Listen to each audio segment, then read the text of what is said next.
이 일 후에 다른 천사가 하늘에서 내려오는 것을 보니 큰 권세를 가졌는데 그의 영광으로 땅이 환하여지더라. 힘찬 음성으로 외쳐 이르되 무너졌도다 무너졌도다 큰 성 바벨론이여, 귀신의 처소와 각종 더러운 영이 모이는 곳과 각종 더럽고 가증한 새들이 모이는 곳이 되었도다. 그 음행의 진노의 포도주로 말미암아 만국이 무너졌으며 또 땅의 왕들이 그와 더불어 음행하였으며 땅의 상인들도 그 사치의 세력으로 치부하였도다. 또 내가 들으니 하늘로부터 다른 음성이 나서 이르되 내 백성아, 거기서 나와 그의 죄에 참여하지 말고 그가 받을 재앙들을 받지 말라. 그의 죄는 하늘에 사무쳤으며 하나님은 그의 불의한 일을 기억하신지라. 그가 준 그대로 그에게 주고 그의 행위대로 갑절을 갚아주고 그가 섞은 잔에도 갑절이나 섞어 그에게 주라. 그가 얼마나 자기를 영화롭게 하였으며 사치하였든지 그만큼 고통과 애통함으로 갚아주라. 그가 마음에 말하기를 나는 여호왕으로 앉은 자요 과부가 아니라 결탄코 애통함을 당하지 아니하리라 하니, 그러므로 하루 동안에 그 재앙들이 이르리니 곧 사망과 애통함과 흉년이라. 그가 또한 불에 살라지리니 그를 심판하시는 주 하나님은 강하신 자이십니다. 여러분 반갑습니다. 오늘도 큐티로 여는 기막힌 하루입니다. 본 말씀 요한계시록 18장 1절부터 8절의 말씀입니다. 오늘 보면 1절과 2절은 매우 짧은 구절이지만 이 두 구절은 하나님의 나라와 사탄의 나라가 얼마나 다른지를 극명하게 나타내 보여주고 있습니다. 오늘 1절의 말씀을 보니까 천국에서 땅으로 천사가 내려왔는데 그 천사의 영광이 얼마나 환한지 그 영광의 빛으로 말미암아 온 땅이 환하여졌다고 합니다. 여기서 땅이 환하여졌다는 것은 천사가 빛나기 때문이기도 하고 반대로 이 땅이 너무 어둡기 때문이기도 합니다. 요한복음 1장에 보면 하나님은 말씀이시고 그 말씀은 곧 빛이라고 했습니다. 천국은 하나님과 그의 말씀의 영광으로 밝게 빛나는 곳입니다. 그러나 반대로 이 거대한 로마 땅은 하나님의 말씀이 없기에 죄악과 어둠으로 뒤덮인 그러한 세상입니다. 그러나 아무리 어두운 곳이라 할지라도 말씀이 임하면 그곳의 죄악이 환하게 드러나고 절망적인 인생에도 소망이 생겨납니다. 그래서 어떤 사건 앞에서도 말씀을 보고 내 죄를 빛이 비추어 회개를 이룬 사람의 얼굴은 얼마나 환해지는지 모릅니다. 내 더러움이 보이는 것은 얼마나 큰 축복인지 모릅니다. 내 죄를 보는 것이 죽은 자를 살리는 것보다 위대하다고 그랬습니다. 여러분, 그래서 얼굴만 봐도 누가 말씀이 임했는지, 누가 말씀이 아직 임하지 못했는지를 금방 알 수가 있습니다. 말씀의 빛으로 내 숨은 악과 죄를 보며 회개를 이루는 사람의 얼굴은 빛이 납니다. 고난 가운데도 자유함이 있습니다. 이 회개한 사람의 밝은 얼굴빛은 값비싼 화장품이나 성형수술로는 절대로 흉내낼 수도 없는, 이 세상에는 없는 그야말로 하늘에서 내려온 그 빛의 얼굴입니다. 그러나 말씀이 들리지 않고 내 죄도 꽁꽁 숨기는 사람은 그 얼굴에 생기가 없습니다. 감출 수 없는 불안과 두려움, 우울함이 그 얼굴에 그대로 드러납니다. 여러분, 예수님은 우리가 이 세상을 비추는 빛이라고 말씀하십니다. 기쁨을 잃어버린 세상, 소망을 잃어버린 이 세상에 기쁨의 이유와 소망의 이유가 천국에 있음을 우리는 우리의 온 존재로 드러내야 될 사명이 있는 것이죠. 한번 질문해 보죠. 나는 내 죄가 보여서 얼굴이 환해졌습니까? 아니면 아직도 안 보여서 어두컴컴한 얼굴을 하고 있습니까? 스스로 한번 진단해 보시기 바랍니다. 자, 이렇게 하나님의 나라와 그 나라에 속한 사람은 영광이 있고 빛이 있습니다. 자, 그런데 이제 2절부터 나오는 사단의 나라는 어떻습니까? 오늘 2절에 보니까 힘찬 음성으로 외쳐 이르되 무너졌도다 무너졌도다 큰 성 바벨론이여, 귀신의 처소와 각종 더러운 영이 모이는 곳과 각종 더럽고 가증한 새들이 모이는 곳이 되었도다라고 합니다. 여러분, 이 계시록 당시의 로마는 가장 화려한 세속 문명이 꽃을 피우고 있었습니다. 군사, 문화, 기술, 그 어느 것 하나 뒤처지는 것이 없이 세계에서 가장 발달한 문명을 이루고 있었던 것입니다. 그래서 로마 제국은 나날이 넓어져 갔고 그 로마의 영광을 칭송하면서 로마의 황제를 신으로 숭배하기를 주저하지 않았던 것입니다. 그런데 오늘 성경은 그렇게 대단하고 밝게 빛나는 로마의 멸망을 선포하고 있는 것입니다. 오늘 하늘에서 내려온 그 천사가 힘찬 음성으로 외치기를 무너졌도다, 무너졌도다를 반복해서 외치고 있는 것입니다. 여러분, 이 무너졌도다를 두 번 반복한다는 것은 그것이 확정적이라는 의미가 있습니다. 다시 말하면 반드시, 속히 바벨론은 무너진다는 것입니다. 여러분, 그렇다면 왜 바벨론은, 이 사단의 나라는 무너질 수밖에 없는 것입니까? 다시 2절의 말씀을 보면 큰 성 바벨론이 귀신의 처소와 각종 더러운 영이 모이는 것과 각종 더럽고 가증한 새들이 모이는 곳이 되었다고 합니다. 여러분, 지금 이 바벨론을 설명하는 표현들을 보고 있으면 이 천국의 대표적인 상징인 생명과는 반대되는 이 죽음의 개념들입니다. 오늘 여기서 더럽고 가증한 새란 시체들을 뜯어먹는 새들을 의미합니다. 또 귀신들의 처소는 악령들의 무덤입니다. 이 땅은 천국의 생기와 기쁨과 빛 같은 것들과는 반대되는 아주 황폐한 곳으로 묘사되고 있는 것입니다. 성경은 겉모습은 이렇게 화려하고 멋있을지 모르겠지만 그 속의 실상은 죽은 시체가 풍기는 썩은 냄새를 맡고 새들이 몰려오고 귀신들이 득실득실한 바로 그곳이 이 세상의 실상이고 실체라는 것을 오늘 드러내어 보여주고 있는 것입니다.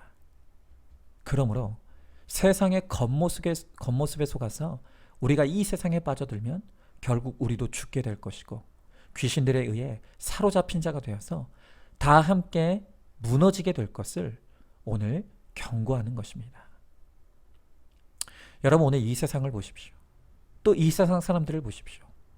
오늘 그들은 각자 자기의 기쁨과 만족을 위해 3355 짝을 이루어 만나고 어울립니다.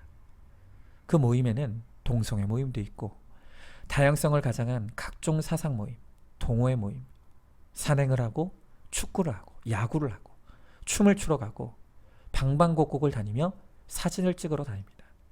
여러분, 이런 모임들을 겉으로 보면 아무 문제가 없죠. 그러나 이 세상 사람들이 웃는 얼굴로 교제하는 것 같아도 그 속에는 악한 영의 겉모술수, 거짓말, 탐욕, 음욕으로 가득 차 있다는 것입니다. 그들은 무엇을 해도 영혼이 없는 죽은 자들의 귀신들의 모임일 뿐이라는 것입니다. 여러분, 그래서 맨 처음에는 다 취미로 시작하지만 그 취미가 넘어서 중독이 되고 그리고 그 끝에는 술이 있고 음행이 있는 경우가 허다합니다. 여러분, 산악회가 요즘 큰 문제라고 하지 않습니까? 그들이 모여서 산에 올라가 경치만 구경하면 그게 뭐가 그렇게 나쁘겠습니다. 그런데 산에 갔다가 내려와서 결국 자기들의 목적대로 다 음행과 불륜을 행한다는 것 아닙니까? 여러분, 왜 이렇게 되는 것입니까? 그것은 하나님 없는 우상의 끝은 결국 거기에 정욕이 있기 때문입니다. 여러분, 지금 내가 하나님을 믿는데 이 세상의 모임이 너무 즐겁습니까? 그것은 지금 내가 위험하다는 신호입니다. 세상과 차단하지 않으면 뭐가 선한 건지 아닌 건지를 볼 수가 없기 때문에 아무리 외쳐도 들리지 않게 됩니다. 음녀의 세력이 이렇게 망한다고 해도 다들 이 세상을 부러워하고 그리워하게 됩니다. 그러므로 우리는 이제 하나님의 나라와 사단의 나라 둘 중에 하나를 선택해야 합니다. 하나님과 세상을 겸하여 섬길 수 없다고 했습니다. 또 하나님과 재물도 겸하여 섬길 수 없습니다. 반드시 우리에게는 한 가지를 선택해야 하는 기로가 있는 것입니다. 여러분, 그러나 어제 주일 설교에서 우리가 함께 나눴던 것처럼 여전히 하나님을 믿는다는 하나님의 백성들 가운데 하나님과 세상의 중간에 걸터 앉아서 양다리를 걸치고 있는 분들이 너무 많습니다. 하나님도 믿지만 세상도 누리고 싶다는 것입니다. 여러분, 그러나 그런 것은 없습니다. 그럴 수는 없는 것입니다. 영의 세계에는 회색 지대는 존재하지 않습니다. 하나님을 섬기든지 세상을 섬기든지 둘 중에 하나만 있을 뿐이지 둘 다를 취할 수 있는 길은 없다는 것입니다. 여러분, 주일날 소개해드렸던 김양재 목사님이 남편의 구원을 위해서 했던 기도의 내용을 기억하십니까? 김양재 목사님은 남편을 위해 기도할 때 인생이 허무한 것을 알게 하시고 개미처럼 일만 하는 것이 인생의 전부가 아닌 것을 알게 하소서. 오늘 그렇게 기도하셨다고 했습니다. 그렇습니다. 오늘 하나님은 반드시 속히 무너지게 될 이 바벨론에서 빠져나오라고 우리 안에 거룩한 허무함을 넣어주십니다. 여러분, 내가 이유를 알 수 없는 허물을 느낍니까? 공허합니까? 외롭습니까? 여러분, 바로 그 허무함이 하나님의 부르심입니다. 또한 오늘도 하나님은 우리 공동체를 통해 이 공동체에서 지체들이 외쳐주는 간증과 나눔, 그리고 설교를 통해 오늘 우리들에게 하나님께로 돌이키라고 말씀하시고 계십니다. 여러분, 불에 들어가 봐야 불이 뜨거운 것을 아는 것은 어리석은 것이고 슬픈 것입니다. 불에 들어가서 뜨거움을 경험하기 전에 먼저 그 불을 경험한 지체들의 고난과 간증, 그리고 설교를 나에게 주시는 이 경고의 말씀을 듣고 회개하는 사람이 가장 복된 사람인 것입니다. 그러나 그 허무함 가운데서도 또 끊임없이 교회와 공동체가 외쳐주는 경고의 말씀을 듣고도 세상과 하나님 사이에서 갈팡질팡할 때 하나님은 마침내 소돔성을 무너뜨리셔서 롯을 그 성에서 빠져나오게 하셨던 것처럼 우리의 삶에도 대항의 대접을 쏟으셔서 그 재앙을 통해 우리를 하나님께로 돌이키게 하시는 것입니다. 그 재앙으로 말미암아 바벨론에서 나와 하나님께 돌아가 구원을 얻게 되었다면 여러분, 그 재앙은 축복 중에 축복입니다. 잠시만 있는 바벨론의 영광에 취해서 그 바벨론과 함께 무너지게 된다라고 한다면 여러분, 그것이야말로 저주가 아니겠습니까? 이제는 바벨론에 있든지 하나님의 백성이 되든지 우리는 날마다 우리 앞에 선택에 놓여져 있습니다. 하나님은 이 선택의 기로 앞에서 우리에게 하나님께로 돌이키라고 말씀하십니다. 그리고 하나님께서 끊임없이 우리를 주님께로 인도하기 위해서 우리 안에 거룩한 허무와 공허, 그리고 외로움을 넣어주시고 또 공동체에서 외치는 간증과 설교를 들려주십니다. 그것만으로도 안 되면 내게 쏟아부어 주시는 그 고난을 통해서라도 깨닫고 주님께로 돌이키게 하시는 것입니다. 여러분, 우리는 나뿐만이 아니라 우리의 가족과 지체들을 위해서도 함께 기도해야 합니다. 인생의 허무함을 알게 하시고 개미처럼 열심히 일만 하는 것이 인생의 전부가 아닌 것을 알게 하여 주시옵소서. 그래서 나와 내 식구들 그리고 지체들이 바벨론의 멸망과 성도의 구원을 믿고 이제는 어두운 데서 벗어나 빛으로 나와 그 빛의 은혜 가운데 거하는 저와 여러분 그리고 우리 모두가 될 수 있기를 간절히 소망합니다. 자, 질문해 봅니다.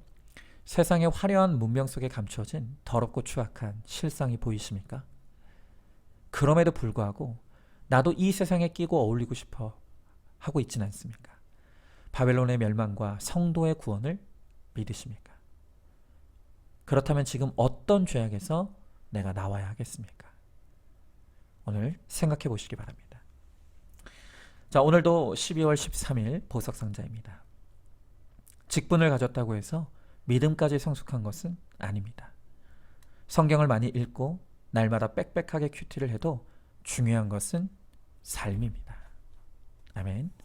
우리 함께 기도하겠습니다.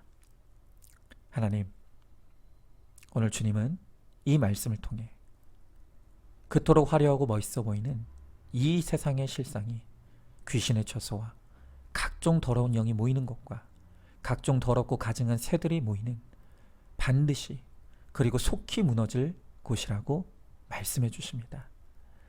이제는 더 이상 세상과 하나님 사이에서 갈팡질팡하지 않게 하시고 온전히 주님께로 돌이켜 거룩을 인생의 목적으로 삼고 구원의 사명을 감당함으로 이 땅에서는 믿음대로 살고 죽어서는 천국의 영원한 삶을 누리는 가장 복된 인생이 되게 하여 주시옵소서. 믿사오며 사랑이 많으신 우리 예수님 이름 받들어 기도드리옵나이다. 아멘. 오늘도 큐티로 기막힌 하루를 살아내는 하늘가족 공동체 우리 모든 성도님 되시기를 주님의 이름으로 축복합니다.